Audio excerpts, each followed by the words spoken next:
When it came to creating the physical aspects of this project, I had to make a lot of compromise, had to get a little bit thrifty. So, what I did is I made my own microphone. The only part of the microphone that is real is the top part, which I took from an old microphone that no longer worked.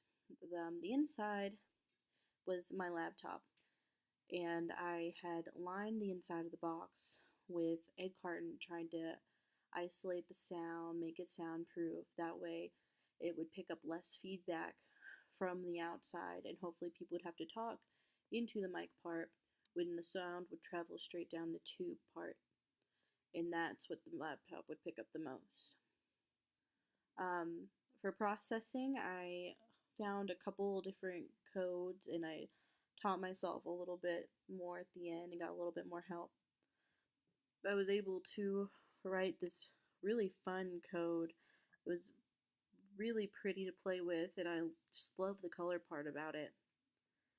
And everything from there was basically just decorative paint, glue, tape, just to get it to work, somehow work the way I needed it to, and be very visually pleasing to the user, make them want to come over and interact with it.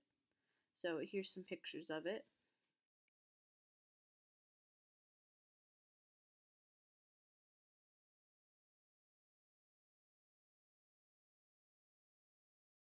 Starting out this project, I thought I was going to create more of an environment. Instead, I kind of went in a different direction.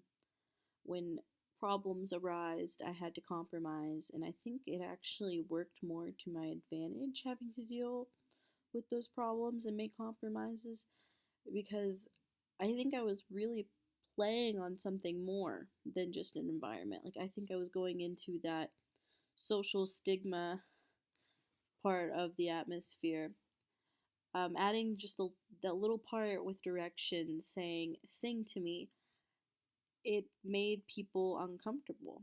And I personally thought that was hilarious.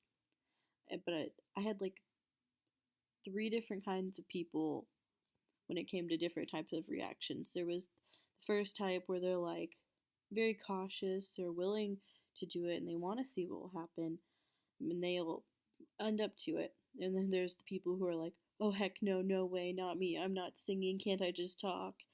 And then there's people like the great David Wilson, who was more than willing to sing into it as long as you gave him a suggestion, and he sang the alphabet for me, which was great.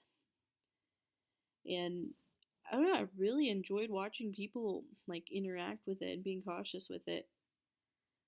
And I thought it was hilarious how people like would try to talk to it and it wouldn't work for them sometimes. And then there was the annoying parts where I had to deal where I couldn't get the sound cancellation quite right. And it would just pick up somebody randomly from the other side of the room due to my mic type. But all in all, it was a pretty successful run. And here are the clips of my three different types of people trying it. Any suggestions? I have to come up with my own.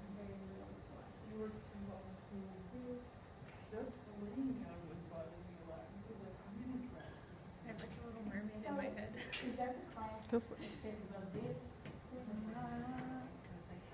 nice. So it's like my. How about So it's like happy birthday? Do you actually have to sing?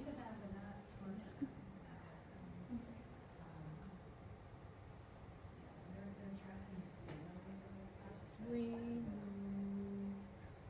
Test. No, is it not? It likes when you sing. Oh, Better. is it like a? Right? No. Don't ask Emily. What is it? It's being HIJKLMNOP. What is it? How does it just relate? on. So that was my final project. I had a lot of fun with it and sometimes a lot of frustration with it. But for the most part, I had a really good experience in this class, and I hope your trip to New York was safe and sound, Allison. And I really hope to hear from you again soon. It was a real pleasure being your student. Bye.